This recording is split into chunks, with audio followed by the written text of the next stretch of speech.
할렐루야. 아침 7시에 찾아가는 하나님의 말씀 서주호 목사입니다.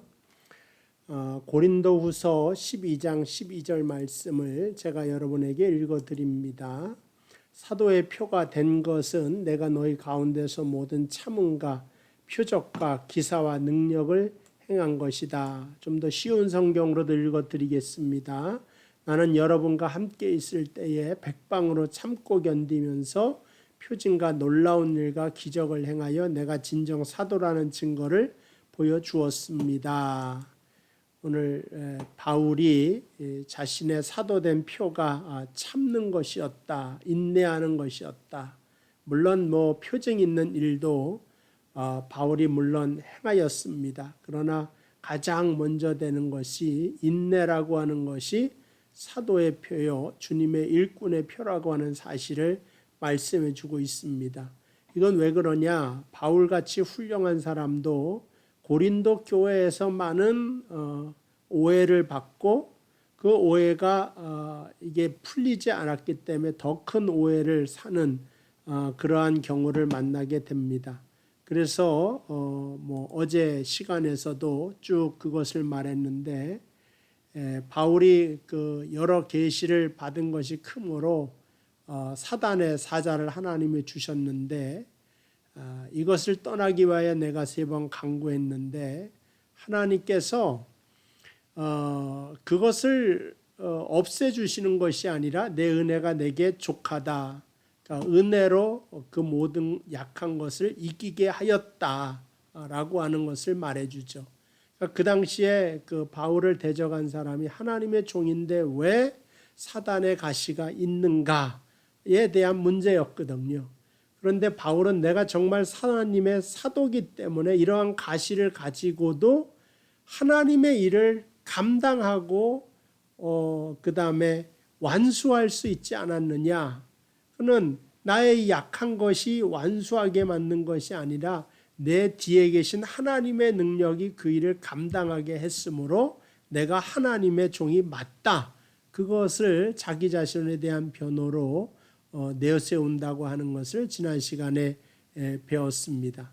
그럼에도 불구하고 바울이 자기 자신에 대하여 변호를 하게 될 수밖에 없는 것은 자기 개인적인 위신의 문제나 자존심의 문제라고 한다면 그래 주님도 십자가를 지고 조롱을 당하셨기 때문에 바울도 내가 주님 앞에서 모든 것을 감당하겠다라고 하겠지만 오늘 여기는 이제 바울은 하나님의 말씀을 가지고 간다 이겁니다.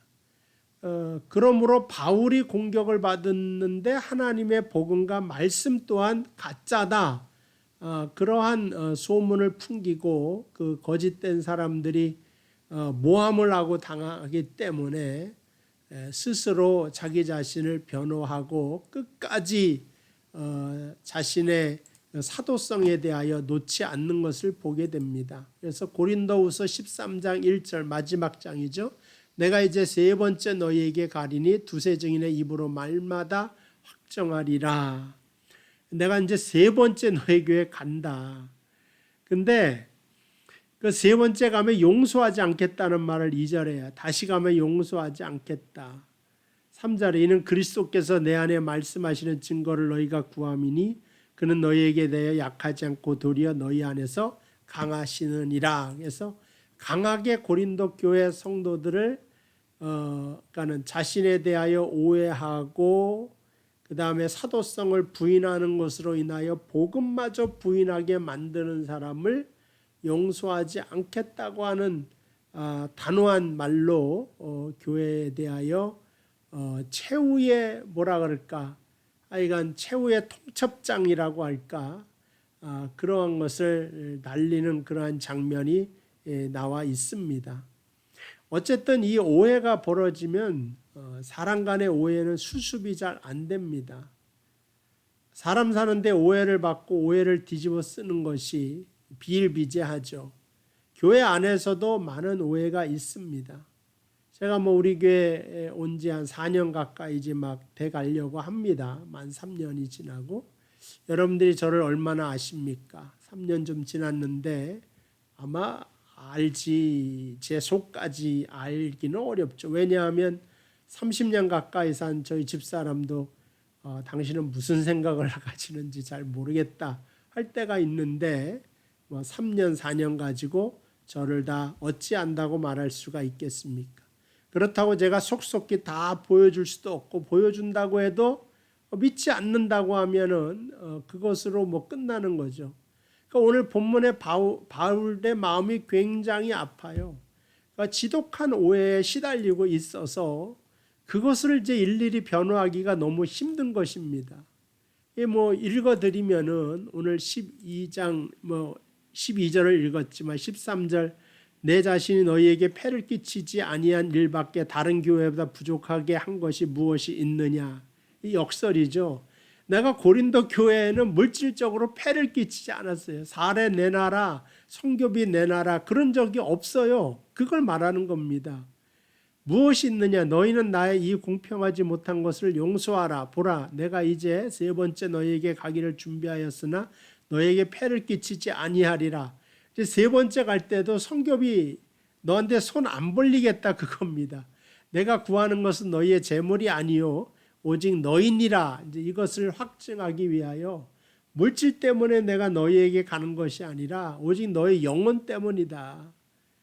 15절 내가 너희 영혼을 위하여 크게 기뻐함으로 재물을 사용하고 또 내 자신까지도 내어주리니 너희를 더욱 사랑할수록 나는 사랑을 덜 받겠느냐. 그래서 정말 자기에 대한 고린도 교회에 대한 사랑을 절절히 이렇게 오해를 풀기 위하여 말을 하고 13장에 가서는 이제 도무지 말을 안 들으니까 이 최후 통첩이다. 내가 너희를 가면 세 번째 가면 정말 용서하지 않겠다. 이제 그럴 정도로 너무나도 답답하고 그 오해를 풀지 못한 것 때문에 너무나도 속상해하고 있는 것을 알 수가 있습니다.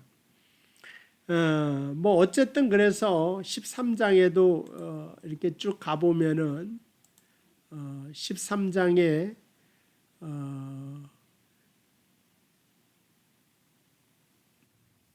너희는 믿음 안에 있는가 너희 자신을 시험하고 너희 자신을 확정하라. 예수 그리스도께서 너희 안에 계신 줄을 너희 스스로 알지 못하느냐.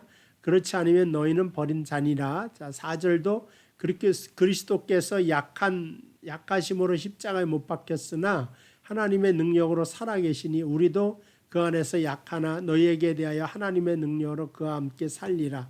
이거는 이제 계속해서 그렇게 또 말하지만 한편으로는 그리스도께서 약하여지고 십자가에 지고 그것처럼 나도 십자가를 지는 그리스도를 닮아 너희를 향하여 오래 참고 있고 인내하는 것이고 이 모든 것을 참는데도 내가 하나님의 사도가 아니란 말이냐. 지금 그것을 말하고 있는 것입니다. 근데 사실은 우리가 하나님의 종이라면 참지 않고 모든 것들을 다 능력으로 다 해결하기를 원하거든요. 다 모든 것을 다 승리하고 이기고 누르고 그래도 꼼짝 못하게 하는. 근데 그런 식으로 하나님은 일하시지 않는다. 주님께서 십자가에 달려 돌아가실 때 그 로마 병정 손 좀 봐준 다음에 십자가에 올라가실 수도 있지 않습니까? 채찍질하는 사람 반사 그래가지고 채찍이 오히려 치는 사람한테 감긴다거나 그럼 와 사람들 다 놀래고 과연 그러고 내가 십자가도 지겠다 그러면서 올라가실 수도 있는데 그런 식으로 자기 증명이나 자존심 내세워서 하나님의 일을 하는 법이 없다. 바울도 마찬가지로 그런 그리스도의 길로 따라가는 것을 알 수가 있습니다. 그러니까 바울이 정말 답답한 것이죠. 이게 돈을 안 받았다 그러면은 왜 안 받냐? 이렇게 나가는 겁니다. 몰래 뒤로 이렇게 들어오는 것이 있으니까 안 받는 것이 아니냐? 이런 걸로 계속 오해에 오해를 하니까 바울의 마음이 굉장히 이제 답답한 것이죠. 그러면서 이제 12절에 사도의 표가 된 것은 내가 정말 사도의 증거라고 삼는 것은 너희 가운데 모든 참음이다. 인내와 참음이 나의 사도된 표라고 하는 것입니다.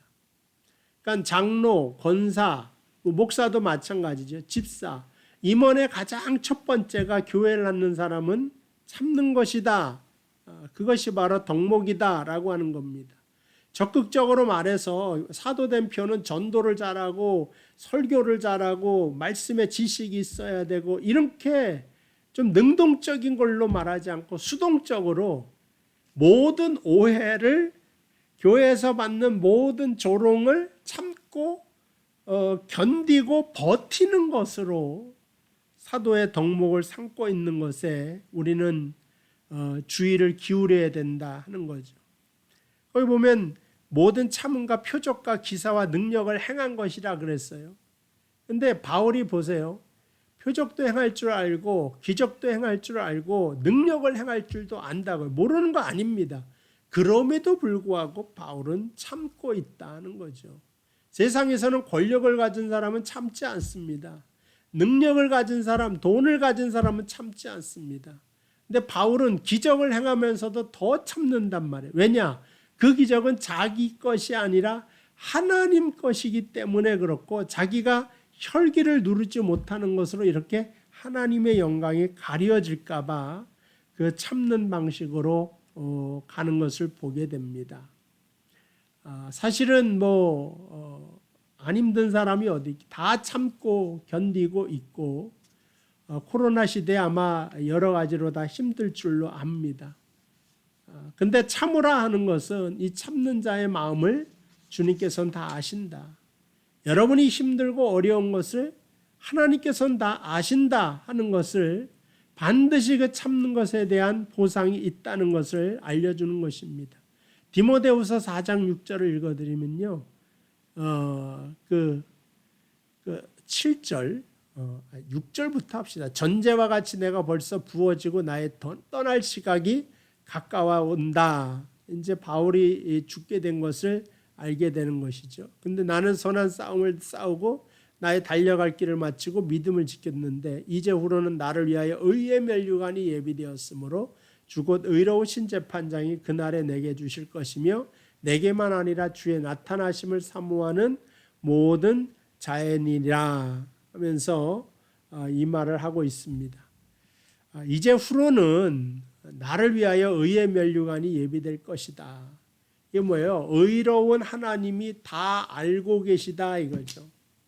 나의 인내하는 것, 억울한 것을 누가 가려주시는 거예요? 하나님만이 가려줄 수 있다. 그 의로운 재판장이 마지막에 나를 위하여 변호해 주실 것이다. 그리고 그 의로운 재판장 하나님 앞에 섰을 때 모든 것이 다 뒤집어지는 것 아닙니까? 거기에는 바울의 상처가 치료되고 바울을 안아주시는 하나님의 은혜가 있는 것, 그것을 고백하면서 나와 같이 주의 일을 가면서 오해받고 자존심 상하고 하여간 말없는 상처 속에 사는 모든 성도를 위로하는 말씀을 우리가 고린도 후서에서 발견하게 됩니다. 그래서 결론은 바울의 디모데 후서 4장 8절 있는 거, 이제후로는 모든 참음과 인내를 다 겪고 난 후로는 나를 위하여 여러분을 위하여 면류관이 예비되어 있다. 의로운 하나님만이 인정하시는 자, 참고 견딘 자에게 주시는 상급이라고 하는 것입니다. 여러분이 하늘나라에 다 들어갈 뿐만 아니라 면류관을 받게 되는 역사가 나타나기를 주님의 이름으로 축복을 드립니다. 기도하겠습니다. 하나님 아버지, 주의 일을 하면서 참을 일이 많습니다. 우리가 약하기 때문에, 우리가 부족하기 때문에 참고 견디는 것 아닙니다. 세상에 비교하여서 도덕성이나 윤리적인 면이 모자라기 때문에 참는 것도 아닙니다.